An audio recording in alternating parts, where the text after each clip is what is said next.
hizo para que pues hicieran algunas preguntas ahí a sus familiares mayores acerca del cambio de siglo, del siglo XX al siglo XXI, es decir, hace unos 25 a 30 años más o menos, si no es un poco más. No sé qué pudieron averiguar, alguien que me diga ahí que le comentaron cómo fue ese paso de un siglo a otro.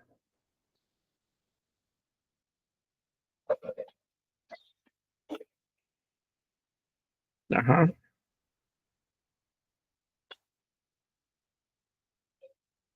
Bueno, si no, pues déjenme ver. Ah, Daniel, creo que dice Daniel. Nosotros no preguntamos, dice, pero sí sabemos algunas cosas. Bueno, entonces, si nos pueden compartir algo así, brevemente, para poder tener un panorama de qué se refiere esto de milenarismo.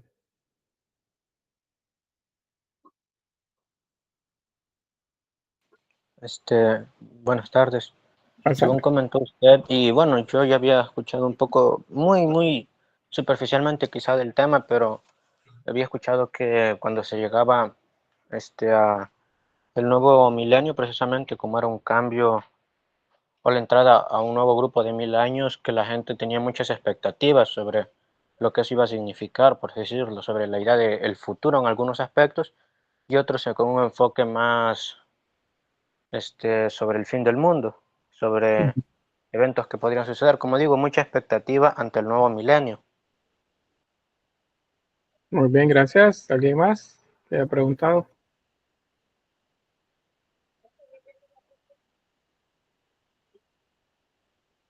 ¿No? Bueno. Natalie. Sí, Natalie.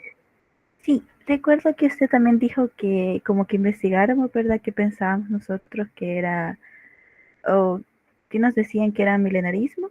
Y sí, básicamente era como tanto medieval, era una aproximación histórica que se caracterizó por creencias de la segunda venida de Cristo y que las personas como que tenían demasiadas expectativas sobre los diferentes milenios, exactamente por eso, porque se pensaba que en el siguiente milenio iba a venir la venida de Cristo. Muy bien, gracias. ¿Y habrá alguien más? ¿Una personita más? Rafael Antonio. Hola, Lick. Buenas tardes. Fíjese que no revisé el Facebook, así que no sabía que teníamos que preguntar, pero sí logré investigar un poco acerca de lo que usted mencionó, el milenarismo. Así que lo que yo logré investigar es de que, según se suponía, ¿verdad?, que Jesús iba a regresar para gobernar 1000 años. Entonces, y además de eso, que las tribulaciones que sería como el tormento que la gente sufría en ese entonces, como la llegada. Muy bien. No sé si alguien más que van a soltar. A ver, Diana, Mireya. Sí, buenas tardes, Lick. Bueno, al respecto, por mi parte sí investigué bastante, pero para hacer como una pequeña síntesis, me di cuenta de que el término del milenarismo, en este caso el milenarismo medieval, lo usaron bajo otro tipo como de circunstancia, no de una forma como teológica, que podría haber sido de la época, sino que dice que en el contexto de esta época, dice que la doctrina no se limitó solamente a una reflexión teológica, sino que se convirtió en una esperanza colectiva frente a la crisis de la época, guerras, hambrunas, pestes y una desigualdad feudal.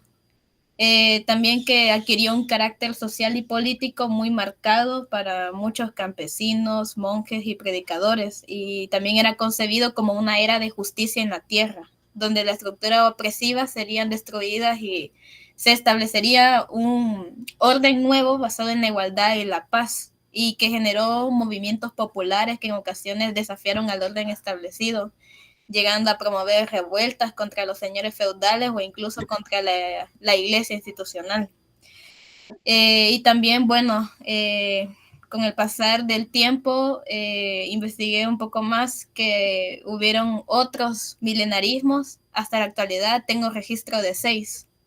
Solamente el libro. Muy bien, gracias. No sé si alguien más, aquí ya se soltaron. Si no, pues con eso tenemos. Bueno, César Javier. Bueno, lo mío es más bien un fun fact. De que yo le comenté a mi abuela y ella me dijo de que sí, eso de que decían de que se acercaba el fin del mundo cuando se acababa el milenio, y que de hecho todas las personas como que se habían gastado, bueno, por lo que de aquí, decían de que era el fin del mundo, así que se gastaron muchas cosas y se fueron a comer varias, no sé qué, o sea, como que fuera el fin del mundo, pues se gastaron casi todo. Sí, bueno, muy bien, gracias. Pues esa era la idea, ¿verdad? Gozar que el mundo se va a acabar, como dice una frase por ahí. Y bueno, el que acabamos de pasar tenía una naturaleza diferente, aunque sí tenía ciertas características religiosas, y de hecho todavía, pues en las prédicas todavía se mencionan algunas de las premisas que se mencionaban en aquel momento, como esa de que Cristo viene. Habían otros elementos también que se agregaron que tenían que ver con un fallo de las computadoras. O sea, todavía el internet no era tan popular como ahora. La telefonía celular apenas comenzaba en nuestro país al menos a abrirse espacio, no era muy popular. Entonces era como más lo que veíamos en televisión, esos programas, caricaturas, todo lo que tenía que ver con el fin del mundo. Estaban viendo la caricatura y de repente pues que el fin del mundo venía porque unos extraterrestres llegaban a la Tierra. Las películas de los 90 igual, Armagedón es un asteroide que viene contra la Tierra, Impacto Profundo es igual, otro asteroide. Luego se hablaba también de ¿cómo se llama? Día de Independencia, que tiene que ver con una invasión extraterrestre. Y bueno, cuestiones como esa. A nivel religioso, canales de televisión como el 2, el 4, por ejemplo, que es Telecorporación salvadoreña, habían especiales que hacían los fines de semana, a veces los viernes en la noche, a veces los sábados, en los que se hablaba acerca del tercer secreto de Fátima, que eran campos pagados en muchos casos. En otros eran iniciativas de las mismas instituciones con la idea de llamar la atención acerca de que debería existir un cambio. O sea, básicamente era como meter miedo a la gente para que la gente pues rectificara las actitudes que estaba teniendo.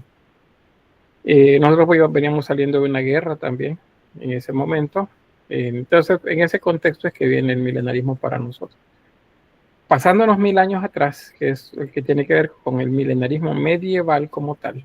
Bueno, otra cosa, estamos a 25 años de ese segundo milenarismo así grande. Pero, como decía la compañera, hay otros que han sucedido y tienen que ver con cambios de siglo, principalmente. Pero este el milenario solo ha sucedido 2 veces, en la Edad Media y hace poco. Entonces hemos pasado hace muy poco tiempo. Entonces hay mucha idea todavía de que el mundo se va a acabar. Y que 3 días de oscuridad, y que un cometa, y que un eclipse, y que un choque de un asteroide, y bueno, un montón de cosas que andan por ahí, o que los extraterrestres vienen, y que las naves espaciales y todo por el estilo. Hace 1000 años, que sería la época en la que se estaba desarrollando el periodo románico, pues la idea era únicamente acerca de que Cristo venía. No habían otras ideas, aunque pues el peligro latente de la guerra, de las enfermedades, pues estaban presentes en la sociedad medieval. Es una época, por eso se decía al principio, de crisis. Hay crisis social y crisis religiosa también. Porque la gente, pasados que serían años del cambio de milenio, comenzaron pues a reclamar, porque bueno, o sea, la iglesia no supo orientar realmente el momento, y para aquellos que habían dado todo lo que tenían a la iglesia para poder ganarse un pedazo de cielo, pues comenzaron a reclamar, ¿verdad? Porque la iglesia se hizo de muchos haberes. También los otros problemas que ya les he mencionado, ¿verdad? La simonía, la crisis de las investiduras, también los sacerdotes que tenían familias y que heredaban a sus hijos el título de sacerdote, de obispo, o de arzobispo, aún los papas también que estaban en la misma idea. Entonces todo eso es un conflicto bastante grande. Y entonces en esos contextos es que se desarrolla el milenarismo. Ahí dice Lisandro, dice la Matrix. Entonces, básicamente el milenarismo es esto, los terrores del año 1000. Se asocian siempre al cambio. Probablemente ustedes o sus hijos o sus nietos vean otro milenarismo dentro de 75 años, que es el cambio de siglo, del siglo XXI al siglo XXII. Probablemente pues suceda otra vez. Yo ya no voy a estar definitivamente para esas fechas, a no ser que de repente venga una tecnología que nos prolongue la vida más allá de los 100 años. Pero pues es seguro que va a suceder de nuevo, porque es algo que se repite. Luego deja de ser tema, porque las sociedades pues avanzan a algo diferente. Y dentro de 200 años, por ejemplo, seguro que va a estar ocupado en algo más. Había maneras de aplacar eso que tenía que ver con el fin del mundo. Y para eso había que hacer ayunos, había que hacer oraciones, había que promover paz, treguas entre los pueblos y hacer peregrinaciones hacia lugares santos. Si esto le suena bastante cercano, es porque pues a la fecha se sigue hablando de esto. Y como les digo, acabamos de pasar un segundo milenarismo. Entonces, esto pues tiene que ver con eso. La comunidad entonces se enfrentaba, sin embargo, pues esa idea de que el fin venía y que nos iban a castigar y que pues muchos iban a morir, pues buscando ser penitentes y seguir los preceptos que la iglesia decía. O sea, la iglesia creó una iconografía a través del arte para justificar justamente ese dominio que estaba ejerciendo sobre la gente en ese momento. Porque la iglesia comienza a determinar y a graficar, a darle forma a algunos pecados, por ejemplo, para que la gente tenga temor.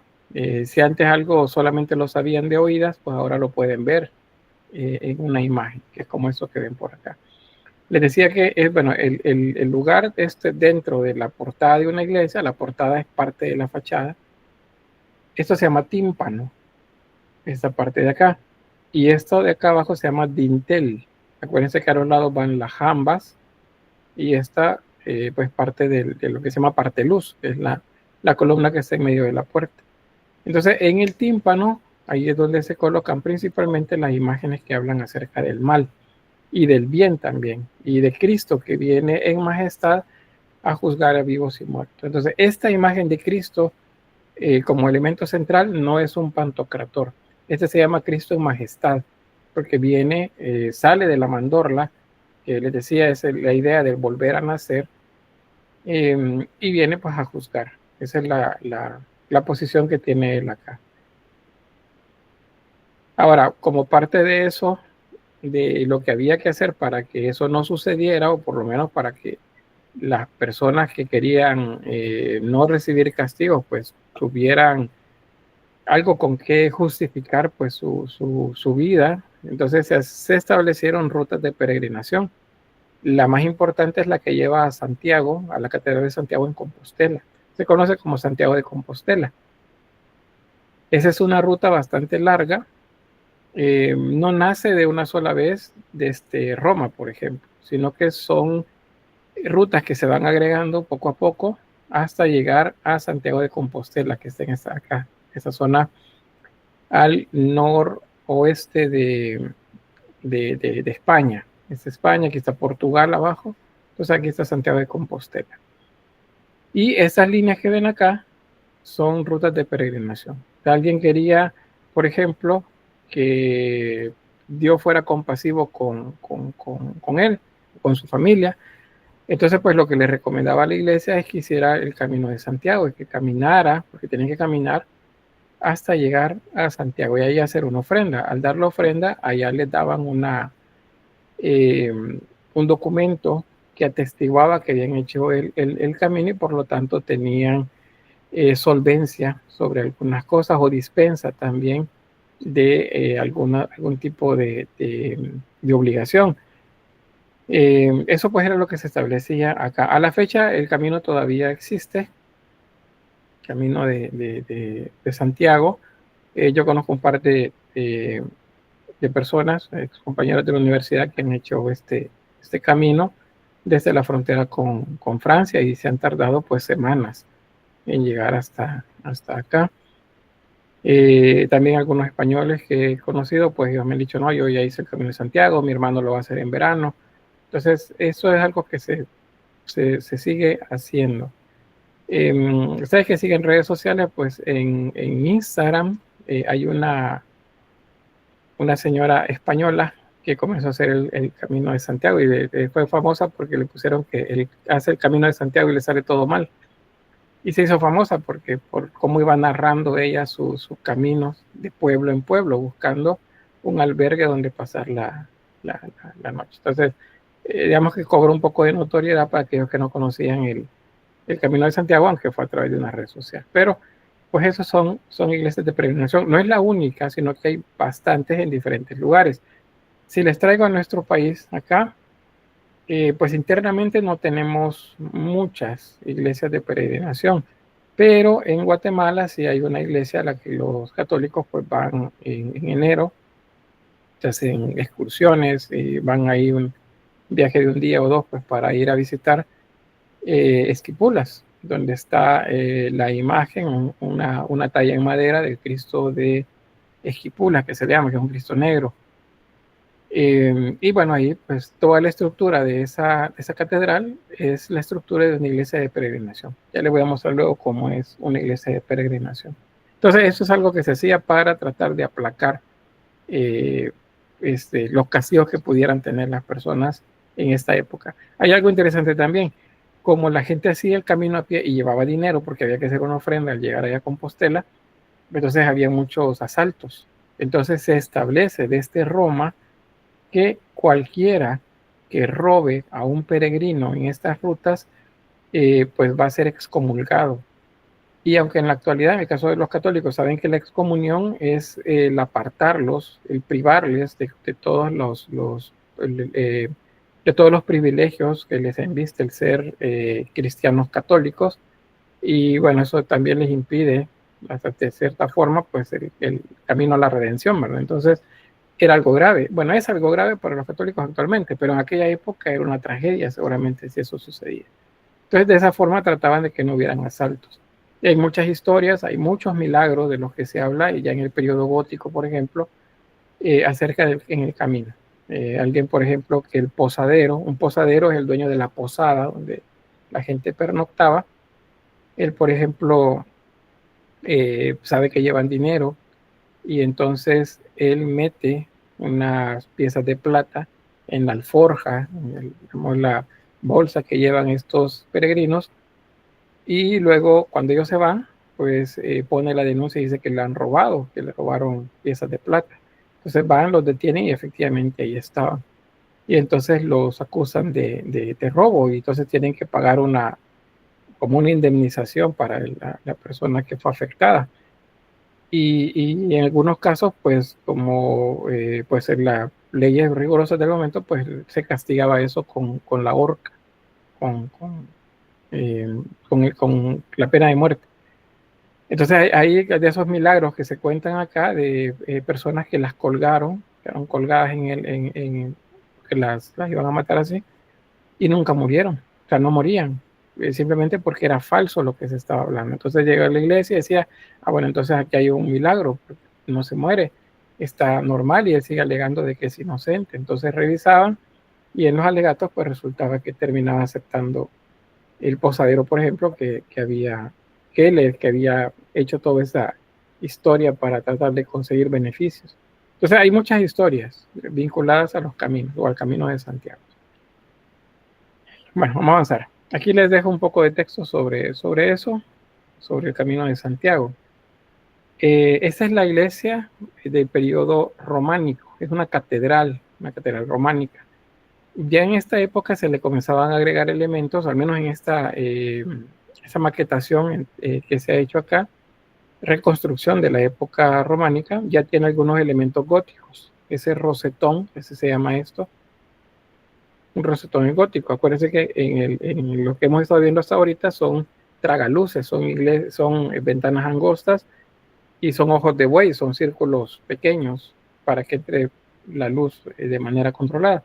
Ya cuando vemos uno de estos sabemos que hay gótico, o sea, hay un periodo de transición. Pero esta era la catedral en ese momento.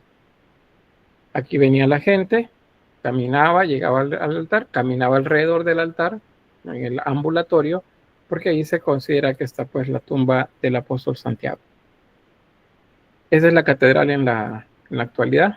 Esta ya no es románica, sino que la base es románica, pero tiene gótico, tiene renacimiento y tiene barroco. O sea, son diferentes movimientos que han ido aportando en la medida que se han ido haciendo reconstrucciones en la fachada. Pero esa es la catedral de Santiago de Compostela en la actualidad. Y esa es la parte interna. Bajo el altar, pues se supone está la tumba del apóstol Santiago.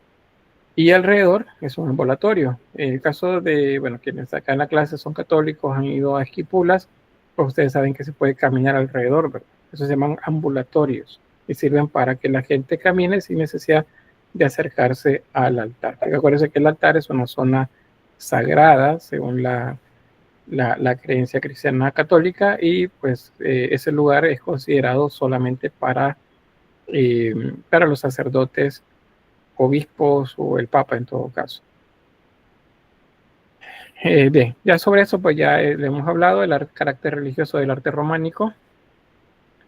En todo prácticamente pues estaba la religión inmersa, aunque para los reyes y para muchos señores feudales también, que eran de la élite, pues trataban de buscar incidir cada vez más en las decisiones de la iglesia, para ser ellos quienes tenían el control y no la iglesia.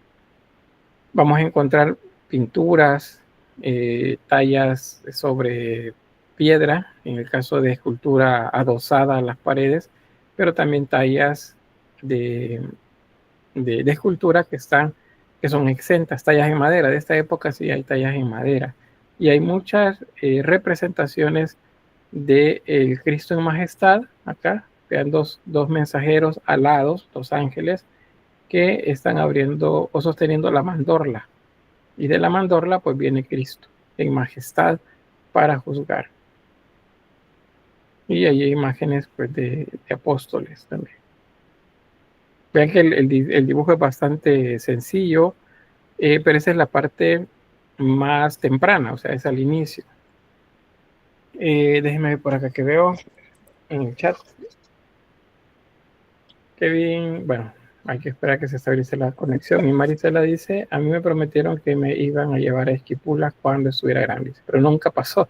Bueno, hay que ir entonces un día. Porque la catedral es bonita, a nivel de arquitectura es bastante bonita la catedral, aunque no corresponde pues a los periodos que estamos viendo. Pero es muy interesante pues la arquitectura y lo que hay dentro también de ella. Bien, como ya sabemos, a partir de lo que hemos visto, que es una época de crisis dentro de la iglesia, porque pues están sucediendo cosas que no son correctas. Entonces, en un monasterio, en Cluny, se gesta una reforma. Esta reforma busca corregir las actitudes de los religiosos principalmente y de evitar también que los monarcas tomen el control de la élite de la iglesia. La iglesia quiere verse independiente, seguir siendo que se vea como un señor. Acuérdense que los señores son la monarquía y toda la aristocracia, y la iglesia, esos son los señores. El pueblo son los siervos, son los aldeanos, son los villanos. Ellos son los que están así separados en tres grupos, pero la monarquía quiere tomar el control de la iglesia, y la iglesia quiere seguir controlando la monarquía, así como controla la feligresía. Pero pues en esa dinámica se gesta esta reforma. Las reformas, les repito, son para corregir cómo es que se va desarrollando la iglesia. Implica cambios en la liturgia y pues en muchos elementos más. Busca, por ejemplo, que los monjes, que ahora ya hay más órdenes monásticas, tengan una formación más religiosa, más espiritual, y que sean autosuficientes, para que tengan, para que, pues, como dice el texto bíblico, pues obtengan el pan con el sudor de la frente y que pasen trabajando y orando. Esa es la meta que tienen. Y así nace la reforma. Bueno, la abadía de Cluny es entonces el centro de esta reforma, y a partir de ella se comienzan a hacer otros modelos similares a este en las afueras de las ciudades, porque la idea es distanciarse del poder regio, del poder de los reyes. Que por acá dice Samuel, dice una pregunta, dice, ¿cómo diferenciamos un Cristo en gloria de un pantocrator? Fíjense que la pregunta es bastante buena porque se ven iguales, pero es así, vemos la imagen de Cristo de manera independiente, o sea, si eliminamos todo lo que está alrededor, pero cuando vemos lo que está alrededor, entonces ya tenemos contexto, y el contexto nos dice de qué trata la escena. Cuando es un pantocrator, un dios creador de todo, entonces normalmente aparece a los pies, por ejemplo, 4 ríos, aparece alrededor la imagen de los reyes, aparece en élite, el papa, por ejemplo, obispos, arzobispos, los reyes, la reina, esos son los que aparecen alrededor. Pero cuando es un Cristo en majestad, que es el que viene a juzgar, entonces primero hay una mandorla, ese elemento que les decía que es un símbolo femenino, desde donde él va saliendo, porque está naciendo de nuevo. Y alrededor vamos a encontrar divididos a diestra y siniestra el tema de la salvación y de la condenación. Eso ya lo vamos a ver cuando veamos escultura, tal vez ahí va a ser un poco más claro verlo, pero sí está pertinente la pregunta porque se ven iguales, pero eso solamente si vemos los Cristos de manera individual. Parece que entendemos la imagen en medio del contexto, a lo que está alrededor de ella. Bueno, avanzo. Bueno, el abad mayor de Cluny solo le rendía cuentas al Papa. O sea, el Papa sigue siendo el máximo representante del cristianismo. Aquí tenemos una imagen, esta no corresponde al periodo románico, nada más es para graficarles pues, la idea de los monjes y los religiosos. La idea de Cluny, pues, que, como les digo, era el modelo, de ahí es donde todos los demás monasterios comenzaron a copiar. La idea era que los benedictinos, por ejemplo, los monjes que seguían las enseñanzas de San Benedicto, ellos pues se caracterizaban por la castidad y la obediencia. Estos no se casaban, estos eran principalmente pues más espirituales. Ese era el modelo que tenían. Y la regla era ora et labora, es como ora y trabaja. Eso era lo que tenían que hacer, era orar y trabajar. Tenían que hacerse cargo de su alimentación, o sea, sembrar, criar animales, preparar su propia comida y rezar, una vida contemplativa religiosa. Pero a la larga, o sea, en pocas décadas, eso se fue degenerando un poco, porque como siempre tenían contacto con el exterior, no eran clausurados completamente. Algunos sí tenían esa característica de ser de clausura. Clausura significa que cuando dicen claustros, por ejemplo, ese es un claustro. Los monasterios que se denominan claustros es porque están cerrados. Son los que son monasterios de clausura. Hay conventos, en el caso de las religiosas, que dicen ahí hay monjas de clausura. Clausura significa que están encerradas, no pueden salir, no pueden tener contacto con el exterior. Pues así era la idea de la formación de los monjes en un primer momento. Pero luego terminaron gobernando y orando siempre, pero gobernando. ¿Por qué gobernando? Porque al tener contacto con las aldeas de los alrededores comenzaron a pedir ofrendas a la gente. Entonces la gente les llevaba comida, les llevaba granos, todo lo necesario. Bueno, dentro de estos lugares, pues, sí se preparaban los alimentos, se preparaba vino, se preparaba cerveza también dentro de ellos, y no me vean así como que van a preparar vino y cerveza. Es que el vino y la cerveza es una bebida común en esta época. No es como ahora que si hay cervezas en la mesa es porque alguien es bolo, como decimos, ¿verdad? Pero en esa época no, el vino y la cerveza es parte de la alimentación. Vean, lean el Nuevo Testamento, pues ya hay vino en diferentes momentos. Van a comer los apóstoles y Jesús, y siempre hay vino ahí porque es parte del alimento, mojan el pan en vino y se lo comen. En esa época también es la cerveza. De hecho, hay un monje que es el patrono de la cerveza, es San Arnulfo, es el patrono de la cerveza, aunque les parezca así un poco escandaloso. Pero en esa época el contexto es diferente, o sea, es para alimentarse. Pero como les digo, comenzaron a casi que a pedir impuestos a la gente alrededor. La gente le llegaba a dejar ofrendas. Entonces se olvidaron de la formación y otra vez volvió a caer la iglesia en el problema de estar manteniendo gente que prácticamente no estaba haciendo su trabajo eclesiástico y religioso. Sobre los monjes, mencionarles acerca de esto, yo sé que ya lo han visto antes, esa parte calva en medio de la cabeza de los monjes, eso se llama tonsura. Y esto en la zona de la coronilla significa que la persona pues está dedicada a la contemplación, a la oración, es decir, que es un monje. Esa es una manera de diferenciarse de las personas comunes y de los sacerdotes que eran del clero secular, o sea, de los que estaban en las parroquias o en las pequeñas iglesias. Eso era una manera de diferenciarse. El símbolo pues es solar, es un círculo. Acuérdense que un círculo siempre tiene el significado de algo solar, pero también se interpretaba que lo que quedaba de pelo alrededor era como una corona. Esa era una representación justamente de la corona de espinas. Entonces eso era una manera de recordar la pasión de Cristo y percibir pues esa bendición y decir pues que eran personas dedicadas a la espiritualidad. Si ustedes se fijan, pues hemos estado viendo imágenes que tienen atrás de ellos un círculo solar, ya sea que le llamemos aureola o que le llamemos nimbo. Ese es un símbolo que en el caso de los monjes pasa a ser físico en esa corona, esa parte que recortaban el pelo de la coronilla. Eso se llama tonsura, ese es el nombre que tiene.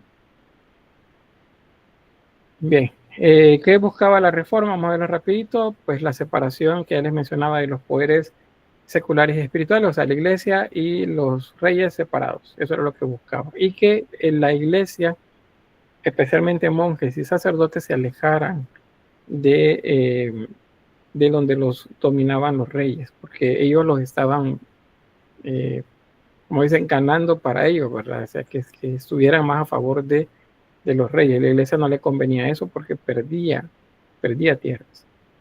También, pues, a nivel espiritual, pues que los sacerdotes y los monjes fueran formados espiritualmente y que por lo tanto fungieran en su vida, pues, de manera ejemplar. Eso es lo que se buscaba. También que se tomara el evangelio como la guía, aunque no necesariamente directamente del libro que llamamos ahora Biblia, sino de los textos que se llamaban, por ejemplo, evangelarios, que es donde están los evangelios. También se llevó a cabo una cruzada. Acuérdense que las cruzadas son estas guerras para recuperar tesoros o reliquias, más bien, de las zonas donde Cristo vivió, la Tierra Santa que se llama. Entonces, pero hay una que se da dentro de Europa, especialmente en el centro de Francia. Esa es la que se llama Cruzada contra los Albingenses. Ya les voy a explicar sobre ellos. Otro es promocionar modelos eficaces de comportamiento cristiano. O sea, esto es lo que buscaba la reforma de Cluny.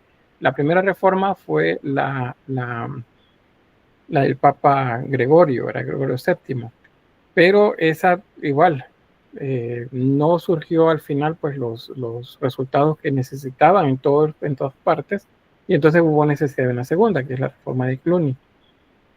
Y luego, bueno, dentro de esa, lo que se lleva a cabo en la cruzada albingense, esto es ahí dice atípico. Atípico significa que no se comporta como siempre lo hace para los demás casos. Se da dentro de Europa, es la única cruzada, o sea, una guerra religiosa dentro del territorio europeo. Eso es porque se ha declarado como herejes una de las vertientes que hay dentro del cristianismo, que había dentro del cristianismo católico de ese momento, y es la de los cátaros. Ese es el término que se da a ellos, los cátaros. Albigense también es otro de los términos que se utilizan, pero a ellos se les llamaban cátaros, que era, bueno, ya les explico ahí sobre la etimología. Antes de eso, decirles que se consideró herética lo que predicaba este grupo de cristianos, porque criticaban, de hecho, la abundancia de riquezas que tenía la iglesia. Criticaban la corrupción que había, el despotismo y el nepotismo también que existía en cuanto a la iglesia. Es decir, que la misma familia, yo soy obispo, yo soy arzobispo, entonces yo tengo 3 hijos, bueno, a los 3 hijos los voy a mandar a una parroquia. Y entonces mis hijos ahora son los que son encargados de ella, y los hijos de ellos van a seguir siendo obispos en ese lugar. Entonces tengo territorios, ya no como, o sea, ese territorio funciona como un feudo. Y entonces ya no tengo yo aquellos votos de pobreza, ¿verdad? Aquello que Cristo dijo, que vende todo lo que tienes y sígueme, ¿verdad? Entonces ya eso quedó muy, muy atrás, hace 1000 años, y eso ya no era lo que se promovía principalmente, al menos entre la élite, porque al pueblo se le seguía diciendo lo mismo. Creo que ya les he comentado sobre eso, ¿verdad? Que en la actualidad, pues las élites religiosas, independientemente de la corriente cristiana, la élite es una cosa, el pueblo es otra. Si el pueblo quiere algo, que ore, pero si el líder y quiere algo, pues ahí le hay que dárselo, hay que ver cómo hacemos para que lo consiga. Y en los dos casos se supone que es porque Dios quiere. Entonces eso mismo sucedía en esta época. Y este grupo, los cátaros, ellos pues criticaban bastante, y especialmente porque ellos se consideraban pobres, y consideraban la pobreza como un camino, como una forma de llegar a la espiritualidad. Y viene lo de la etimología que les decía. Cátaro es una voz griega que significa puro, y ellos se consideraban puros al seguir los lineamientos que se alejaban de lo que la iglesia cristiana católica decía en ese momento. Entonces, para ellos también el mundo lo entendían de manera diferente, pensaban que el mundo era dual. Si recuerdan, cuando, bueno, en la historia 1 tuvieron que haber visto acerca de las creencias, la cosmovisión de los pueblos antiguos, y eran visiones duales. Y dual significa que el bien y el mal existen al mismo tiempo en un equilibrio, y eso es lo que hace que el mundo avance. Si ese equilibrio se rompe, entonces vienen desastres para la tierra. En el caso del cristianismo católico, que es el que está en este momento, bueno, y el cristianismo en general a la actualidad sigue siendo igual. No es dual. En el cristianismo se enseña que el bien debe prevalecer sobre el mal. O sea, el bien debe vencer al mal. Eso es lo que se enseña. Entonces no hay dualismo. Y eso viene desde que Roma toma el control principalmente, y aparece el cristianismo católico. Pero este grupo decía que el mundo era dual, y que el bien y el mal eran necesarios, que las dos cosas eran necesarias. Y entonces hablaban de que el mal, la personificación del demonio, la personificación de la maldad, pues existía, y que era parte del equilibrio que había en la tierra. Eso, claro, que es herético para el pensamiento religioso, ¿verdad? Entonces, por eso los persiguieron. Ellos también decían que el mundo espiritual era perfecto porque Dios era perfecto, pero Dios en su dimensión espiritual, no en su dimensión humana. Entonces ellos, como sabían que nosotros, pero digo nosotros para que entendamos cómo es que se ven las cosas en la actualidad. Los humanos pues tenemos 2 dimensiones, una espiritual y una física.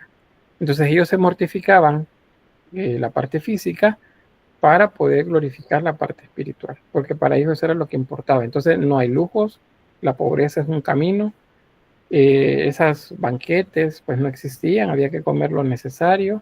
Entonces a fuerza de mortificarse el cuerpo, pues entonces se iba ganando en espiritualidad. Eso es lo que decía Inkel, pues el cuerpo solamente era una morada temporal para el espíritu, que era lo más importante. Y eso pues nada que ver. ¿Qué les pasó? Pues los persiguieron porque esa era una crítica a la estructura de la iglesia, porque la estructura tenía bienes, tenía riqueza, y a la gente le decían que había que ser pobre, que había que sufrir en la tierra, pero pues la élite de arriba estaba llena de lujos. Entonces eso lo criticaban, y entonces pues mandaron a los soldados cruzados a que los acorralaran en un castillo en el centro de Francia que se llama Montségur, y pues en ese lugar los sitiaron, estuvieron encerrados durante semanas, no dejaban que entrara nada a abastecerles, y al final pues terminaron entrando y los mataron a todos, a acabárselos a todos, y luego hicieron una pira con los cuerpos muertos, es decir, los quemaron a todos al final, y ahí pues terminaron los cátaros. A la fecha se supone que todavía el pensamiento de los cátaros está presente, ¿verdad? Hay por ahí algunas, especialmente en Francia, pensamientos de esta corriente, pero ya no tienen el reconocimiento que tuvo en aquel momento, y pues la iglesia se distancia de esos movimientos siempre, de todos los que piensan diferente de los dogmas establecidos, pues se alejan. ¿Qué algo más les iba a decir sobre esto? Bueno, la idea del dualismo, por ejemplo, tiene que ver con que si yo les pregunto, bueno, ¿Judas era bueno o era malo? Y me dicen, no, era malo. ¿Por qué? Porque él vendió a Cristo. Y entonces, pues hay corrientes dentro del cristianismo actual que piensan que no es tan malo. De hecho, hizo algo que ningún otro pudo hacer. Y de hecho siguió instrucciones. Esa es otra de las cosas que dicen. Él siguió instrucciones. Porque en la mesa de la última cena dice, uno de ustedes me traicionará. Y luego dice, cuando preguntan quién, aquel que moje conmigo el pan. Y sé que una de las descripciones de las versiones del Evangelio, que a la hora de meter el pan en el vino, pues Judas lo hizo también. Y entonces Judas se sorprende y Jesús le dice, lo que tengas que hacer, hazlo pronto. Ahí hay una orden directa. Entonces, ¿quién lo hizo porque quería o lo hizo porque lo mandaron? Entonces, esas son discusiones que tienen que ver con la idea del dualismo dentro del cristianismo. O sea, el bien y el mal son diferentes o deben estar en equilibrio. Y les repito, dentro del cristianismo no hay ese equilibrio. El bien debe prevalecer sobre el mal siempre. Eso lo escuchamos en cualquier denominación religiosa. Pero bien, ahí está la historia de los cátaros. Luego, pues al final de voy a mostrarles algo que tiene que ver con ellos, pero vamos a avanzar, a no ser que tengan alguna pregunta o algo que hayan googleado y que quieran compartir. Si no, pues avanzamos. Todo bien. Bueno, eso siempre incluye lo de los cátaros para que vean cómo es que pues, la iglesia está buscando acomodos. Esa es parte del reacomodo que la iglesia está haciendo, porque ha entrado en crisis. Que las reformas protestantes hayan aparecido en el Renacimiento no quiere decir que en ese momento aparecieron los problemas, no. Desde el románico ya habían problemas. Y pasan en el gótico, bajan un poco, a pesar que es una etapa también de crisis, pero baja un poco la tensión, pero aumenta justo al momento de cuando ya pasamos al Renacimiento. Bien, con lo de la arquitectura, bueno, lo de los textos se los dejo a ustedes para que los revisen. Vamos a ir a las imágenes, pero mencionarles que pues hay características principalmente tomadas de los romanos, de la arquitectura romana, como las bóvedas de cañón, arcos de medio punto, aunque aparecen arcos apuntados, arcos peraltados también, y arcos ojivales también. Pues hay una variedad, pero en general es la bóveda de cañón y el arco de medio punto, lo que vamos a ver. Aquí tienen ejemplo. Esta es una bóveda de cañón y el arco que lo forma es un arco de medio punto, o sea, es la mitad de la circunferencia. Esa es una bóveda de cuarto de esfera. Estas no necesariamente aparecen ahora ya en el ábside, que es donde está el cabecero de la iglesia, sino que puede estar en absidiolos alrededor. Puede que la iglesia tenga también una bóveda anular como esta, como forma de anillo o como forma de una U invertida. Eso es porque hay un ambulatorio, o sea, el espacio es para caminar alrededor del altar. Y donde se juntan las bóvedas, entonces encontramos bóvedas de arista o bóvedas de crucería como esta que ven acá. Esta es crucería ojival. ¿Ven la diferencia? Esta es de medio punto. Pero donde se juntan los medio puntos aparece una arista. Una arista es un borde, es un filo, como decimos en buen salvadoreño, ¿verdad? Ustedes ven una caja y la esquina, ese borde de la caja, eso se llama arista. Entonces eso es lo que aparece cuando se juntan dos bóvedas. Las bóvedas de crucería son similares, solo que esta en particular es ojival, tiene forma de la ojiva, acá arriba. Y se ven así. En Bizancio esto no sucedió. Si recuerdan, en Bizancio lo que tenemos acá para resolver esto se llaman pechinas. Y aquí tenemos la pechina en las esquinas y eso permitía también que una base cuadrada se convirtiera en un círculo en la parte superior. Acá pues son otro tipo de estructuras las que se agregan. Ahí tienen otra imagen sobre esta, donde les muestra ahí más a detalle la arista que les mencionaba, el arco de medio punto, el arco fajón, que es este, y el arco formero, que es este otro. Eso se los muestro acá. Esos son los arcos fajones. Un arco fajón es el que va de una columna a otra atravesando la bóveda. Esto lo que hace es, sirve como, imagínenselo como una costilla, como costillas a lo largo de toda la bóveda. Sirve para darle más fuerza.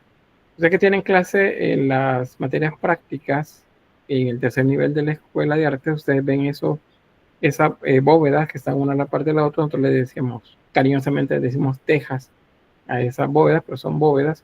Entonces esa bóveda es lisa. Si esas bóvedas tuvieran arcos, como si fuera una costilla, luego todo lo largo, eso se llaman arcos fajones.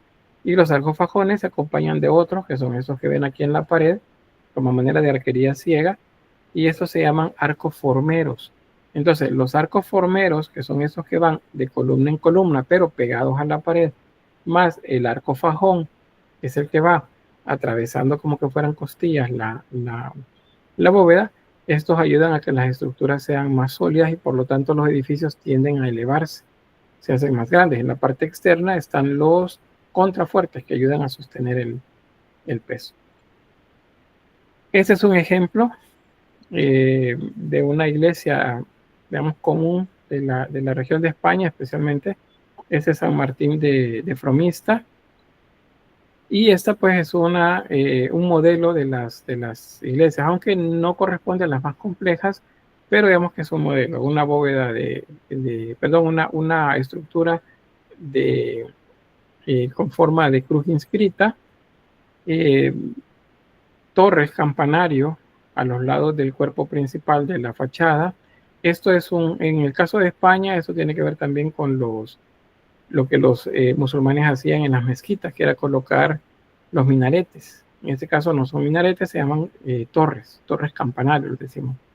Y bueno, la estructura es esta. Aquí pues sí siempre les llevo a dar una vuelta a este pueblito medieval. Vamos a dejar esto. Y vamos ahí.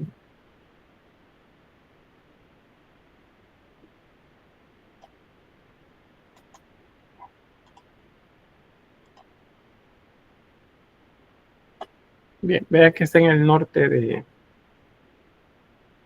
España. Este es San Martín de Tours. Este es el nombre de la ciudad y nosotros vamos a ir por acá. Vean que es un pueblito medieval, solo que ya así con trazas de modernismo, pero pues es un pueblito. Y aquí tenemos la iglesia principal, la fachada principal. Aquí tenemos canecillos, eso ya lo vamos a ver. Los canecillos son elementos tanto decorativos como estructurales, ayudan a sostener cornisas, por ejemplo, pero eran utilizados también de manera simbólica con formas, algunas veces grotescas y otras veces más decorativas. Vean los ojos de buey, que son estos a manera de agujeros en las paredes que sirven para iluminar el interior. Las ventanas angostas para controlar la luz que entra al edificio. Acuérdense que en el exterior son delgadas y en el interior son anchas. Eso se llama abocinado. Son ventanas abocinadas. Y ahí tenemos las torres japonesas. Aquí creo que no me puedo mover. Como no, sí puedo mover. Miren qué bien. Tenemos en el lateral. Y ahí tenemos las ventanas. O sea, este sería como un modelo de las iglesias. Noten que no hay mucha decoración, por no decir, no hay decoración en los exteriores. Tenemos canecillos. La decoración es la misma factura de la piedra. No tiene mayor elemento decorativo en este caso. Hay otros que sí, en esta parte, el tímpano, arriba de un dintel, ahí es donde está la decoración. Y vean, esos son los contrafuertes. Esos de acá, vamos a acercarnos. No, estamos en la parte de atrás ya. Ese es el cabecero, es un ábside. Y ahí tenemos ventanas. ¿Por qué hay más ventanas acá y ventanas grandes?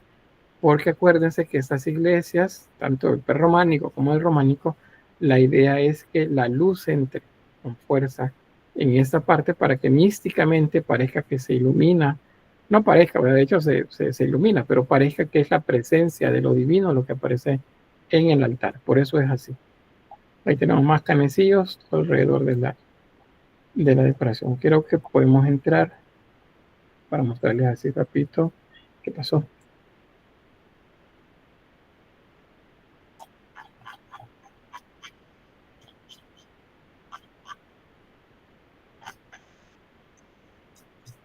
Me veo muy lejos.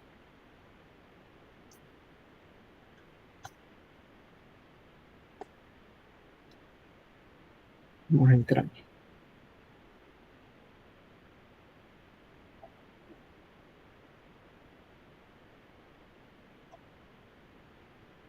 No era ahí. Ahora sí. Bien, esa es la entrada, la puerta principal, las torres campanarias, entonces serían una por allá, otra por acá. Pueden ver ahí la ventana que les decía que es bien angosta en la parte externa, miren ahí. Aquí, claro, esa iluminación es artificial. Estos son reflectores que le ponen para iluminar así bien particularmente algunas partes de la estructura, pero imaginémosla sin esas luces. Entonces, la luz viene de las ventanas y aquí tenemos el altar, que sería la parte más iluminada de la iglesia, ¿ve? Es la parte más iluminada. Estamos aquí a la entrada de la iglesia, entonces vean la iluminación. Eso daría esa idea de la espiritualidad en la iglesia. Son iglesias pequeñas, no son tampoco así como muy grandes. Eso se nota por el tipo de banca que tiene acá. Y bueno, ahí tenemos. Vean las ventanas abocinadas. Y ahí estamos justamente en la puerta. Puerta principal. Bien, vamos a avanzar aquí. Seguimos. Bueno, hay elementos de los que ya les mencionaba que están en la parte de atrás. Este es se llama San Clemente y Santa María de Taúl. Esta es la estructura de la parte externa del ábside. Y aquí la estructura normal, común de todas estas iglesias que están en esta región. La que les mostré, la de San Martín de Tromista o San Martín de Tours. Esta es parte de las rutas de peregrinación. O sea, los peregrinos, por fuerzas, dependiendo de dónde venían, pasaban por ese lugar. Y ahí se quedaban, por ejemplo, y seguían caminando al día siguiente temprano. Al llegar al anochecer, tenían que estar en el siguiente pueblo y así iban sucesivamente. Todas esas iglesias tienen el mismo estilo, aunque en pequeño formato. Esta, por ejemplo, es la de Compostela, Santiago de Compostela. Esta es el formato más grande. Entonces, ¿qué tenemos acá? Primero, que tiene forma de cruz. ¿Es cruz griega o cruz latina? Cruz latina. Correcto, es una cruz latina, ¿ven? El pie, si le llamamos a eso, es más largo que el resto, que los brazos y que el cabecero. En el cabecero hay ábsides y hay absidiolos, esos pequeños, ese es un ábside grande. Y ahí está el que se llama ambulatorio. Y esos pequeños se llaman absidiolos. ¿Qué hay allí? Pues pequeñas altares, sacristías, eso es lo que hay en estos lugares. Ahora bien, cada una de estas, en la de Compostela, cada fachada tiene una particularidad, que tiene una fachada que apunta hacia uno de los puntos cardinales. El cabecero apunta hacia donde sale el sol, ¿verdad? Porque es donde nace Cristo, según la creencia. La fachada norte representa lo frío, lo oculto. La fachada sur, lo cálido y optimista. Y el frente, el ocaso. Eso es. La portada, donde está la entrada principal, esta siempre apunta hacia donde el sol se oculta. No todas las iglesias tienen la misma estructura, ¿verdad? Pero en este caso, en las que son de peregrinación, al entrar por ahí, es como si le estamos dando la espalda al ocaso. El ocaso se asocia a lo contrario de donde sale el sol, del horizonte. Si allá sale el sol y nace Cristo, entonces atrás, que sería el poniente, ahí es donde está lo malo, ahí es donde está el mal. Entonces cuando ustedes entran a la iglesia y caminan hacia el altar, están dándole la espalda a eso y se están alejando. De manera simbólica están entrando y acercándose más hacia la santidad. Ahora, en esta época, el pie de la cruz, que digamos llega hasta acá, estas son, ustedes caminaban aquí como un villano, un aldeano común, y podían llegar hasta acá. Bueno, podíamos, que igual, podíamos llegar hasta acá. ¿Por qué? Porque esta parte era destinada para la gente común. Luego, los brazos de la cruz, esto era destinado para la élite, para la aristocracia, para los reyes. Eso van acá. Y el cabecero, que es donde está la santidad, acá es donde se ubicaba la élite de la iglesia, con el sacerdote, los obispos, arzobispos o el papa, en todo caso. Entonces, eso está dividido de esa forma. Aquí les refuerzo esa idea con este otro diagrama. ¿Y por qué hasta aquí podía llegar la gente común? Porque dentro de la estructura de la iglesia, esto representa el mundo terrenal. Ustedes entran acá y están en el mundo terrenal todavía. El crucero, donde está la élite gobernante, esto se considera el tránsito. O sea, está entre la gente común y la santidad. Está acá, que es el cabecero. El cabecero representa lo divino. Y entonces acá es donde está únicamente la élite eclesiástica. La élite civil, que serían los monarcas, y bueno, todos los allegados a ellos están aquí. Y el pueblo acá. A la fecha no ha cambiado mucho, les diré. Sigue manteniéndose una estructura muy similar. No digo en todos lugares, pero pues en general, pues casi siempre es la fiesta del pueblo, pues entonces ¿dónde hay que poner al alcalde? Hay que ponerlo aquí, más cerca del altar. Y el pueblo es hacia atrás. O sea, esa estructura no es nueva, sino que es algo que se sigue haciendo. Tenemos por acá las partes que les mencionaba. El transepto es el lugar donde se interceptan los brazos de la cruz, y la nave central, las naves laterales, la portada principal, que es donde está la entrada, y bueno, los absidiolos y la girola o ambulatorio, que es donde se camina. Entonces, por ahí no sé si hay alguna pregunta, permítanme que ver aquí en el chat. Veamos qué dice Marisela. En esas iglesias no ponían ambón en cada lado del altar. No, porque la idea en esto es que en el altar está el sacerdote o los arzobispos. Entonces, toda la liturgia se da dándole la espalda a la gente, o sea, viendo hacia el horizonte, viendo hacia donde sale el sol. Entonces, cuando llegaba el momento de hablar, entonces lo que iban era no a un ambón, sino que se llama,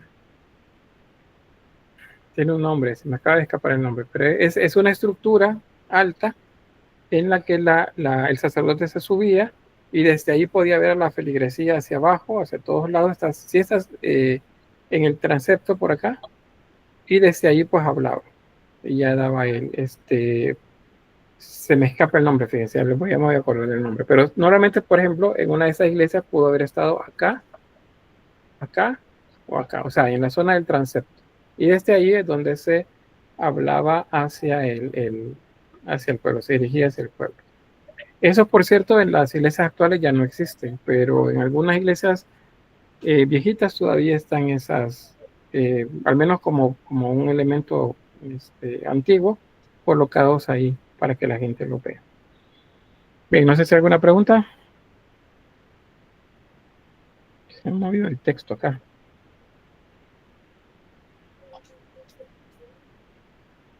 ¿No? ¿Hay preguntas? ¿Dudas? Todo bien. Bueno, seguimos entonces. Otra de las estructuras. Bueno, Diana, dígame. Sí, se me acaba de ocurrir una duda con respecto a cómo predicaban antes los sacerdotes. Por un lado, vi en una fuente de que antes, hacían lo que era la predicación por medio del canto. Uh-huh. El tipo de canto tiene que ver con la reforma gregoriana. Es un canto, el que se le llama gregoriano, el que van cantando en latín, se hacía, por cierto, todas las partes o sea, las oraciones, todo lo que se hace, lo que tiene que ver con la liturgia eucarística, se hacía en latín. Y solo lo que le llama la liturgia de la palabra, que es la explicación, es lo que bueno, ni completa, creo que solamente la parte del sermón es lo que se hacía frente a la gente subidos en presbiterio, creo que no me acuerdo muy bien. Entonces, de esa manera es que se realizaba. Sí, no sé quién levantó la mano, no alcancé a ver. Púlpito, dice Lisandro, correcto, ese es el púlpito. Bien, ¿alguien más? ¿No? Bueno. Vean, estas son las portadas. Primero, la palabra portada se refiere a la parte frontal o lateral de una de estas iglesias en las que hay elementos decorativos, tanto arquitectónicos como escultóricos. Entonces, una portada no es toda la fachada, es esa fachada, pero la portada es lo que está alrededor de la puerta, ya sean laterales o la puerta principal. Entonces, esa ustedes van a tener que aprenderse la estructura. Y la estructura básica de estas portadas es esta. Bueno, comenzando de abajo hacia arriba, hay pues estas líneas que ven acá, estas se llaman jambas. Y se llaman jambas en derrame porque van como en gradas. Van, así como les he mostrado las ventanas abocinadas, la puerta de la iglesia es pequeña, pero hacia afuera se van abriendo como si son gradas, así se van abriendo como las columnas, o pueden ser esculturas también que estén ubicadas acá. A esta parte se le llama entonces jamba. Esta y estas son jambas. Las puertas están divididas normalmente en dos, y la columna que está en el centro, esta se llama parteluz o maidel también, pero es más común que lo encuentren como parteluz, es eso que está acá. Sobre el parteluz hay una viga de piedra normalmente, que se llama dintel, y sobre el dintel hay una estructura, bueno, un espacio, porque puede ser vacío o puede ser con un relieve. A esto se le llama tímpano. Esto es el tímpano. El tímpano es todo esto. Esto que tiene forma de ojo acá, esto se llama mandorla. Esta es una mandorla. Ya les explicaba la mandorla, ¿verdad? Se le dice ojiva también, pero el término es más una mandorla. Sobre todo esto, sobre el tímpano, y siguiendo las líneas de las jambas, lo que sigue son las llamadas arquivoltas o archivoltas. Pueden encontrarlo también así. Castellanizado es como archivoltas, pero esas letras, la C, la H y la I, se pronuncia aquí arquivoltas, aunque diga archivolta, ¿verdad? La arquivoltas está bien si lo escriben de esta manera. Entonces esa es la estructura básica de una portada. Esto es como se vería ya con elementos decorativos y se pueden ir agregando otros más. Por ejemplo, estas son jambas pedestal, porque las jambas llevan pedestal. En este caso las jambas son columnas decoradas. Sobre ellos va, bueno, aquí tenemos el dintel. En este caso no hay parte luz porque no es general en todas que hay un parte luz. Está la puerta, pero sí hay un dintel. Sobre el dintel hay un tímpano. Dependiendo del tipo de decoración, pues puede o no puede que haya ¿cómo se llama esto? Una mandorla, porque en algunos de estos, especialmente los que no son el principal, no aparece Cristo en majestad, sino que tiene un tema diferente. Y luego eso que ven acá son las arquivoltas. Y aquí dice otra vez tímpano, porque eso es parte de una estructura mucho más grande todavía. Pero el tímpano vamos a entenderlo como esa parte de acá. Esto sería como común. Si lo vemos ya en una portada, pues entonces sería algo así. Este sí tiene parte luz. Bien. Jamba pedestal, jamba, el parte luz es este de acá, el dintel, el tímpano y las arquivoltas alrededor. Esa sería como una estructura básica de una portada. Una iglesia puede tener una o más portadas, puede tener tres. Por ejemplo, si una de estas iglesias tiene tres naves, acuérdense que las naves son los espacios dentro de la iglesia, la nave principal y las naves laterales, entonces puede tener tres portadas, la portada principal y las dos laterales. Y hay un tema para cada uno, o sea, no es solo por ponerlas y que toda la decoración solo por ponerlas, no, cada una tiene un tema. Y puede que en los laterales, si hay puertas en los laterales, entonces también habrá una portada ahí también. En Italia, la arquitectura románica tiene una característica un tanto diferente. Como la base de la cultura de los pueblos bárbaros que se establecieron ahí son los lombardos. Entonces los lombardos, cuando se mezclan con los romanos de la región, pues crean un tipo de estética en el que se toma el color del mármol, se toma también los tonos blancos, los tonos beige, los tonos grises también como parte de la decoración. Entonces estas iglesias no se ven igual a las que hemos estado viendo en España, que tienen esa apariencia como solo de piedra y diríamos como menos ostentosas en cuanto a riqueza. Esa sí pareciera que pues, hubo mucho más ¿cómo sería? Recurso económico para hacerla. También hay que tomar en cuenta que está cerca de Roma, y Roma era la capital pues, del Imperio Romano en aquel momento, y ahora la iglesia se está trasladando hacia esa zona. O sea, la capital de la iglesia está trasladándose para esa región. Entonces, en Milán, en Florencia, en Venecia, en Roma, vamos a encontrar iglesias de este tipo. Esto es la ciudad de Pisa. Esa seguro que ustedes ya lo habrán visto antes, ¿verdad? Conocemos principalmente la torre inclinada de Pisa. Pues bien, esa torre es románica, es del románico italiano. Esta, por el tipo de terreno donde está construida, pues comenzó a hundirse. Entonces, ese hundimiento provocó que se inclinara. Hace unos 20 años, más o menos, hicieron una corrección de la altura, le pusieron contrapesos, hicieron trabajos en el subsuelo, y entonces le enderezaron un poco, pero no la corrigieron al 100% porque pues esto es un recurso turístico, ¿verdad? Entonces la gente va por ir a ver la torre inclinada. Ahora, la torre inclinada es parte de un conjunto mucho más grande. Tenemos la torre acá, tenemos la catedral de Pisa, estilo basilical, estructura en forma de cruz, tiene portadas, como lo pueden ver acá, y las características de color que les decía, la dicromía, el gris, el blanco, pues todo eso es parte de lo que se ve. Este es un baptisterio. El baptisterio es un templo dedicado para hacer bautizos. Eso tenía una pila bautismal no una pequeña pilita, ¿verdad? Sino una pila donde se hacía el bautismo en aquella época. No se había establecido como lo hacen en la actualidad. Y eso es parte del conjunto. Ahora, eso tiene elementos que no son románicos. Es porque se siguió construyendo, reconstruyendo y agregándole en la medida que avanzaba el periodo gótico, después el Renacimiento, después el Barroco. Entonces le siguieron agregando elementos. Pero la base de la estructura es románico. Ahí tenemos una vista, está el batisterio, luego sigue la catedral y al fondo la torre campanario, que es la que conocemos como torre inclinada de Pisa. Entonces eso es románico en Italia. En la región de Alemania también tiene características, es una arquitectura bastante elevada, usan muchos contrafuertes, de hecho se adelanta un tanto también a el estilo gótico de construcción.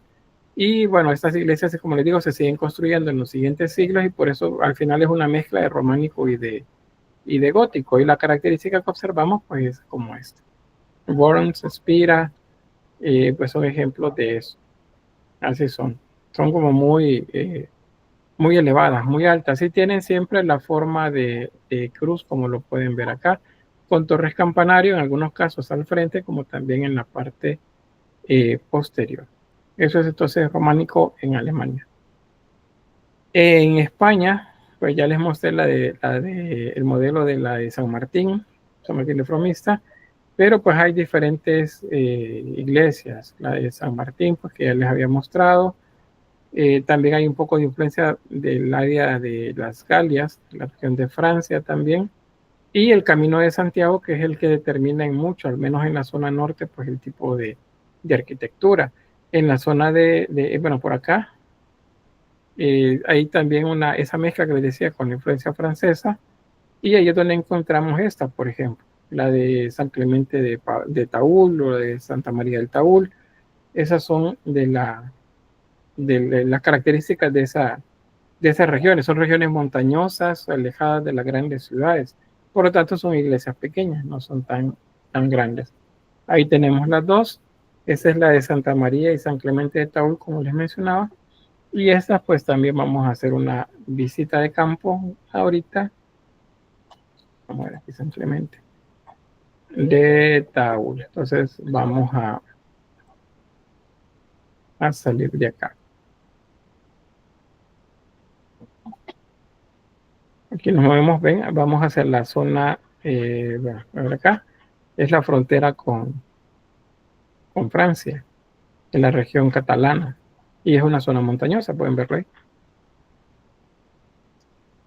Estamos más o menos, aquí está Taúl, está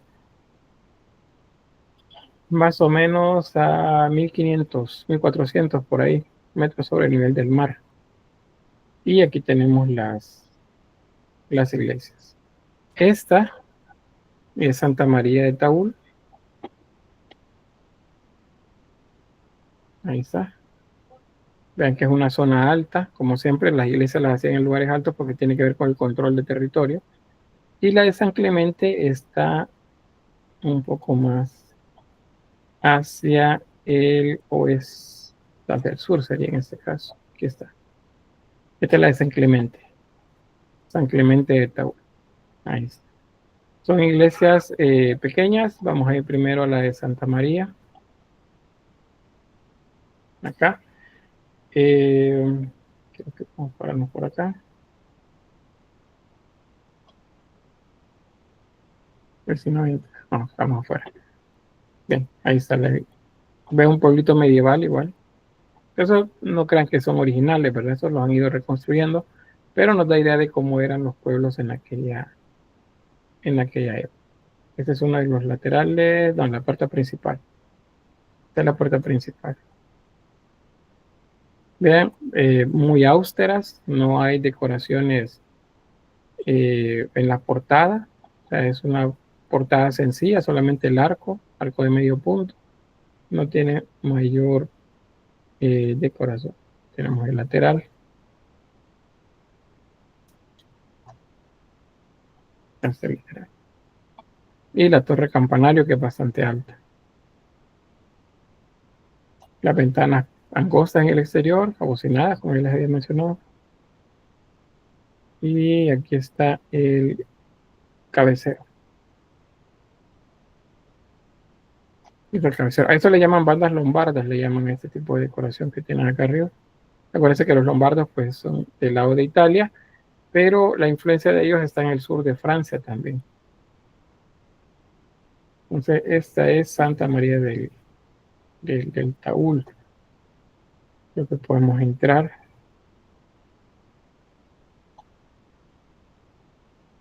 Ahí estamos dentro. Bien, la puerta. Y ahí tenemos. Ven, aquí sí se ve bastante claro la idea de la luz. Se fijaron que en la parte exterior solamente era como una hendidura la ventana, vean por dentro, es abocinamiento. Entonces, si estamos nosotros acá, entramos y pues es una iglesia pequeña. Son 3 naves, son las naves laterales y otra nave lateral, la nave central y ahí está. Vean la calidad de luz dentro de ella. Entonces, esto es lo que generaba ese misticismo y la idea de que donde está el altar está lo divino. Entonces, por eso solamente ahí se podía acercar el sacerdote a ese lugar. Bueno, vamos a salir, vamos a buscar la de San Clemente y esa está por acá.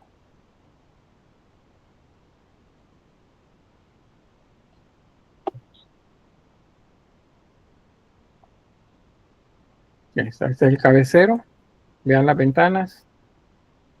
En el exterior pues no tiene mayor atractivo, porque es otra cosa que les comencé mencionando en la clase. Estas iglesias en el exterior es un símbolo del mundo, un símbolo de carencias o de cualquier otra cosa que se tenga, pero cuando se entraba en las iglesias entonces uno veía diferente todo. Ahí ese por cierto tiene un pequeño cementerio a la par. Normalmente cerca de las iglesias es donde estaban los llamados camposantos, donde se enterraban a las personas. Vean que es un territorio montañoso, así tipo rural.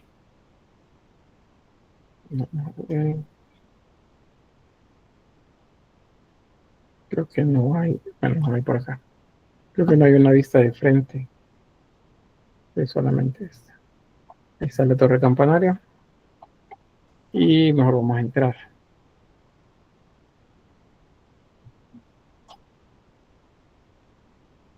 Ahí está. Vean igual esta. Entramos. Vean cómo se ilumina. Imagínense esta sensación para aquella época. Estaban sentados acá o de pie, escuchando la liturgia y de repente pues el sol comenzaba a entrar por esa zona y se iluminaba de esta manera. Entonces, para ellos efectivamente lo divino se aparecía en ese lugar. Se hacía presente, no aparecía, sino que se hacía presente en ese lugar.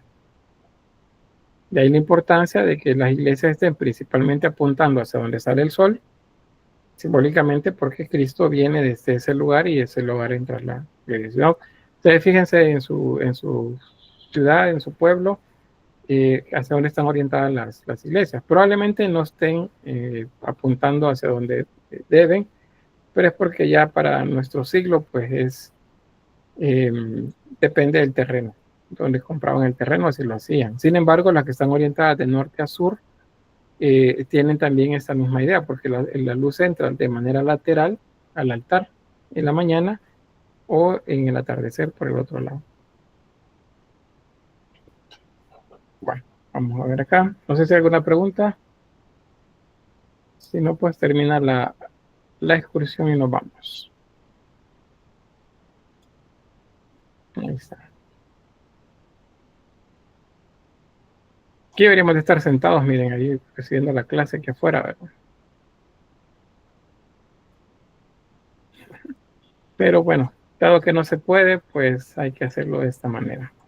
La ventaja es que la tecnología permite pues eso y usted pues en lugar de jugar Roblox o cosas por el estilo, pues utilicen este recurso para poder viajar pues y conocer. Salimos de acá. Y vamos entonces con otro ejemplo más. Bueno, la de San Martín ya se las mostré. También el mismo efecto de la luz, miren, en el altar. ¿Sí, César? Pero porque aunque las iglesias estén ubicadas así de la dirección donde sale el sol a donde se oculta, no tienen ventanas, porque hay varias que están aquí por donde yo vivo, que están ubicadas así, pero no tienen ventanas en lo que es donde está el altar. Vaya, lo que sucede es que son iglesias seguramente hechas del siglo XIX en adelante. Y ya en el siglo XIX, pues ya no las hicieron igual. Ya no tenían en todas el mismo sentido del uso de la luz, porque yo igual conozco algunas que no tienen ventanas, al menos en la zona del altar no tiene. Pero ¿qué es lo que lo compensaba? Que ya había electricidad. Entonces la electricidad hacía las veces de la luz natural, porque si no había luz natural, lo que podían utilizar, por ejemplo, eran antorchas para poder iluminar, o las velas que se colocaban cerca de los altares para, primero, pues la parte devocional, pero luego lo que tiene que ver con la iluminación. Entonces, a finales del siglo XIX, ya no hay tantas. Las que hicieron en esa época ya no se parecen a esta. Aquí estamos hablando de hace 1000 años. Entonces, hace 1000 años sí necesitaban iluminar de manera natural los espacios. Entonces, por eso es que son así. Pero les decía, probablemente no corresponden muchas de las que ustedes conocen a esto, pero hay unas que sí. Las que tienen esta forma y guardan todavía algunas de estas características es porque o las hicieron con un estilo neorrenacentista, por ejemplo, o neogótico. Y entonces partieron de la estructura que había en la época, aunque no todas tenían la misma orientación. En el centro de San Salvador está, por ejemplo, la iglesia de Rosario, es neogótico, pero está orientada de norte a sur. Donde está en la actual, la del Sagrado Corazón es esa. La del Rosario es la que está frente a la Plaza Libertad. Esa está orientada de oriente a poniente. O sea, sí tendría el altar hacia ese lado, pero allí estaba la catedral original en la época de la colonia. Pero esa se cayó, bueno, se terminó de caer en 1872, si no estoy mal con el año, en el que se llama el terremoto 72, 73 por ahí, el que se llama el terremoto de San José. Ahí se terminó de caer. Entonces la catedral la trasladaron al lugar donde está ahora y está orientada de norte a sur. Esa se quemó en la década de los 50 del siglo pasado y ahí comenzaron a construir la que actualmente tenemos. Entonces ven que depende de las épocas, pero estas que son más antiguas sí tienen esa orientación original. Bien, ¿alguien más? No. Bueno, avanzamos entonces, tenemos un poquito de tiempo por acá y nos detenemos para acá. Esta primera presentación llega hasta acá y pasamos a la siguiente, la parte 2. Y acá vamos a ver escultura y pintura. Entonces, ¿qué es lo que vamos a ver acá? En lo que se refiere a la escultura, pues encontramos que principalmente está supeditada a la arquitectura, es decir, es un tipo de escultura adosada a la arquitectura. En un segundo momento podemos encontrar también escultura exenta. El exenta, acuérdense que significa que la podemos ver desde todas partes, la podemos ver desde el derredor, y la mayor parte de ellas son móviles, o sea, se pueden mover de un lugar a otro. Estas son hechas en madera policromada, en marfil o algunas en metal también, pero las que son al menos en madera, pues son pocas porque la madera pues no ha sobrevivido también el paso del tiempo. Sobre lo que les mencionaba de los que son tallas en piedra, pues son más bajo relieve porque al inicio pues se parecen bastantes a la escultura del prerrománico, pero en la medida que avanzamos con el tiempo y nos acercamos al gótico, la escultura comienza a tener más volumen en los exteriores y a volverse también más esbelta. Bueno, otras características que es antinatural y simbólica. En muchos casos tiende a la abstracción, es decir, a una interpretación de la imagen que se observa. Las composiciones son bien claras, si ustedes, bueno, ya conocen esto de las composiciones en pintura y en dibujo, componer es armar en el plano una estructura. Entonces, estos relieves escultóricos tienen una estructura bien ordenada. y por lo tanto hay algo que se llama simetría. Y la simetría permite observar que los objetos o los espacios distribuidos al lado izquierdo también están al lado derecho, o sea, en ambos lados, y se equilibra. No busca el artesano escultor acá belleza con lo que hace, sino más bien expresar, ¿vale? Que la imagen muestre esa religiosidad propia del románico. Aquí tenemos un ejemplo. Aquí da otras características, dice que son hieréticas y severas. Hieráticas, otra cosa. Hierática significa que está seria, o sea, no está sonriendo ni nada, no está con la boca cerrada. Severas igual es esa pose en la que simplemente está viendo hacia el frente, con el cuerpo apuntando también hacia el frente. Con la pregunta que hacíamos mi compañero sobre cómo distinguir un pantocrator de un Cristo en majestad, sería un Cristo en majestad. ¿Por qué? Primero porque hay una mandorla alrededor que está hecha con palmas. Bueno, acá aparece una Dextera Domini, la mano de Dios, que está como ofreciéndolo, señalándolo, pero aquí tenemos serafines acá dentro de la mandorla. Vean, ese detalle también quiero que lo tomen en cuenta porque mañana lo vamos a ver. Vean, tiene ojos. Estos son ojos. Porque acuérdense que en la descripción del Antiguo Testamento dice que las alas de los serafines están llenas de ojos. Pero vean el tipo de dibujo, de forma que tiene. Y luego alrededor hay 4 mensajeros alados. O mensajeros con alas. Vean que la desproporción está presente. Vean este brazo, esta mano, la cabeza pequeña. Vean estas otras igual. Parece que solo tiene antebrazo. Igual. Solo el largo del brazo es del tamaño del cuerpo. Y las alas están un poco cruzadas. Las flores, que recuérdense, son símbolos de Cristo. Y bueno, este sería un bajo relieve. Bueno, ese es un cuadro de resumen. Ya les mencionaba un poco sobre estos elementos cuando veíamos la estructura de las portadas. Entonces se lo voy a dejar ahí para que lo revisen. Solamente marcarles en cuanto a las temáticas que tenemos, tanto la vida religiosa, la vida de los santos, el juicio final, el tetramorfo, como parte del símbolo, pero también encontramos escultura profana, y esos son animales, flores, formas geométricas, también acá. Y en el caso de los animales también se distingue un grupo dentro de se llama bestiario, se llama eso, por cierto, bestiario medieval. El bestiario se refiere a las formas de animales monstruosos o a los animales en general que se utilizaban en la iconografía de las iglesias. Entonces hay algunos que son monstruos prácticamente, porque son mezclas de varios animales. Y bueno, la escultura exenta también, que la vamos a ver. Bueno, vean las características, esto ya se las expliqué en las anteriores, pero aquí las tienen en un cuadro resumen. Y también esto del románico, algunos elementos, eso no se los he mencionado todos, pero aquí les queda el listado el nombre de estas estructuras. Estas les dije eran bandas lombardas, ese es el término general, pero aquí los mencionan como arcos ciegos. Un arco ciego, acuérdense que es un arco pegado a la pared, que no permite ver hacia el otro lado. Pero son bandas lombardas y hablamos de todo. De manera individual son arcos ciegos. Bueno, la estructura de la portada también la van a tener ahí. Y los temas vegetales o temas historiados. Eso también es para recordar. Bueno, dígame, Diana Mireya. Sí, una duda.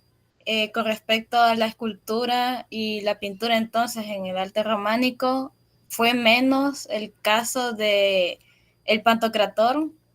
¿O qué pasó? Porque no se ven ese tipo de figuras, sino que es, como usted nos decía, el Cristo en majestad, me parece.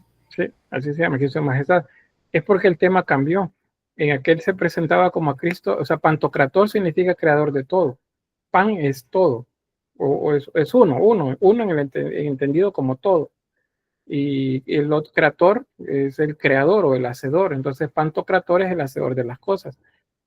acá no se presenta a Cristo como el hacedor de las cosas, sino como el juez que viene a juzgar. Entonces Él viene en majestad, así se llama. Por eso se llama Cristo en majestad, porque se muestra majestuoso en ese cielo que se abre a través de una mandorla, que es el símbolo femenino de volver a nacer, que es esto que les iba a mencionar acá, la Vesica Piscis. Y pues de esa manera se diferencian. Parece que el contexto, ya les van a ver uno de los tímpanos acá con imágenes, que hace que se vea bien diferente a la idea del Pantocrator. Ahora, sé que al inicio cuesta un poco diferenciar, ¿verdad? Pero tomen en cuenta también que como estamos viendo el occidente europeo, acá no hay mucho trabajo, es casi nulo el trabajo con mosaico. Entonces, cuando les aparezca una imagen y ustedes digan, bueno, este es un Pantocrator o es un Cristo en majestad. Los pantocratores normalmente están hechos con mosaicos, porque eso corresponden al área bizantina. Aunque hay algunos también, al inicio bueno, más bien en el prerrománico, también son pantocratores, pero son pocos. Si ustedes revisan bien los materiales, van a ver que son pocos. Es más en el románico que aparece el Cristo en majestad. Bien, sobre la Vesica Piscis, esto pues recordarles en el tema del paleocristianismo, el ciclo anterior pues tuvieron que haberlo visto, acerca de la idea del ictus o pez. La idea de, bueno, la palabra ictus está formada por unas letras que también se entendían como un acróstico, que es Jesús Christos Theos Unios Soter, que es Jesucristo, Hijo de Dios Salvador. Entonces, la palabra ictus directamente significa pez. Entonces, la forma original que da origen a la idea del pez es esto. Esto se llama Vesica Piscis o la vejiga de pez. Es la unión de dos círculos. Y luego, cuando se gira, entonces ahí es donde encontramos el pez. ¿Ve? Pero nosotros la vamos a trabajar mayormente de esta forma. La vamos a ver mayormente de esta forma, de esta manera. Y pues aquí tenemos, vean, ese es un Cristo en majestad. Ahí aparece la mandorla tras de él. Acuérdense la idea del volver a nacer. Y está rodeado de los cuatro seres. Eso se le va a llamar de esa forma, los cuatro seres.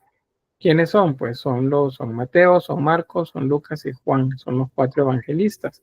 En su representación iconográfica extraordinaria, que sería antroposomórfica, según sea el caso de cada uno de ellos. Aparece como un rey, Cristo, veanlo. Tiene una corona. Aquí no vemos el nimbo crucífero no está, pero tiene una corona y tiene pues toda la apariencia de Cristo, está dentro de la mandorla. Entonces, en la mandorla, aquí es donde encontramos esto, la Vesica Piscis, ¿ven? Ahí está la Vesica Piscis. Y a esa se le llama ojiva o mandorla. Cualquiera de los dos nombres que ocupen está bien. Aquí la importancia es que sepamos a qué se refiere. Vean, la Vesica Piscis es un símbolo femenino. Es porque la idea también que prevalece en esta época es que tenemos que nacer de nuevo. Hay que volver a nacer. Entonces, la imagen de Cristo dentro de la mandorla es que está naciendo de nuevo. Entonces, cuando nacemos, en el momento del parto, pues salimos por el canal vaginal, ¿verdad? Entonces, la representación es simbólica, es el volver a nacer. Y es que Cristo nace en medio ¿qué sería? Del cielo, pues se abre a través de una mandorla y sale de nuevo. Ese es el símbolo acá. Y nace pues a partir de ese símbolo que ven por aquí. Bueno, aquí hay datos sobre las decoraciones, esto se los dejo a ustedes, vamos a ver las imágenes. Ahí tenemos diferentes representaciones, hay algunas que son grotescas, por cierto, son formas de gente que está gritando, por ejemplo, está agarrándose en la cabeza como si estuviese asustada, porque la idea es que esto acompaña otras estructuras escultóricas alrededor, o son historiados como esto que ven acá. La idea de un caballero que está luchando contra una bestia, en este caso un tigre o un leopardo, Acá, eso es un símbolo que se repite, por cierto, siempre que los reyes o que quiere darse la idea de que se está dominando al mundo. Si recuerdan en los sumerios, pues esa era la idea también con, con Gilgamesh. También cuando vemos a Asurbanipal para los asirios, que está luchando contra los leones, es lo mismo. O sea, ese es un símbolo que se repite. Bueno, en griego, para los griegos, es Sansón luchando contra el león, por ejemplo. Entonces, todo eso se repite. Y el símbolo se mantiene pues, a lo largo de los siglos. Eso para que lo recuerden sobre los símbolos de los cuatro seres. Si vemos un hombre o un ángel, este es el apóstol Mateo, el evangelista Mateo, es porque él comienza a hacer una genealogía en su libro de todo el linaje de Jesús. Entonces lo muestra como hombre, como humano, sería en este caso hijo de hijo de hijo y así, ¿verdad? Y en el caso de Marcos se identifica con un león porque él inicia hablando acerca de una voz que clama en el desierto. Esa voz que clama en el desierto simbólicamente se identificó en la época medieval con el león, con un rugido. Por eso es que pues a Marcos lo representa un león. En el caso de Lucas se representa con un toro porque él en su evangelio comienza hablando acerca del sacrificio que hace Zacarías. Zacarías es el esposo de Isabel y ambos son padres de Juan el Bautista. Parece que pues, no podía tener hijos Isabel. Entonces, pues ahí él hace un holocausto, que es un sacrificio ritual, y entonces por eso se le identifica con un toro, porque lo que inmola es un ternero. Y en el caso del águila, que es Juan, es una representación, digamos, del pájaro solar, como le llaman, es un águila o puede ser también un ave fénix de la mitología que aparece en la mitología griega, romana, bueno, griega y romana. Y pues es porque los tres anteriores se les denomina también, ¿cómo se llama? Se les denomina sinópticos, porque van uno a la par del otro. Si usted le pone uno a la par del otro, dicen lo mismo. Samuel, bueno, sí, está bien, no hay problema, ya leí por ahí el mensaje, creo que se retiraron. Y tenemos luego que en el caso de Juan, él menciona cosas que los otros no lo hacen. Entonces se piensa, o pensaron en aquel momento que eso significaba que se había acercado más todavía a Jesús, aparte que es el discípulo amado. Y bueno, ahí tenemos el símbolo de los personajes, los cuatro seres, como se les denomina por acá. Voy a detener la grabación acá porque hay algo que quiero mostrarles. Y tiene que ser fuera de la clase porque si no luego YouTube pues aparece ahí un reclamo de derechos de autor. Así que detengo la grabación por acá y el video se los voy a mostrar fuera de la grabación.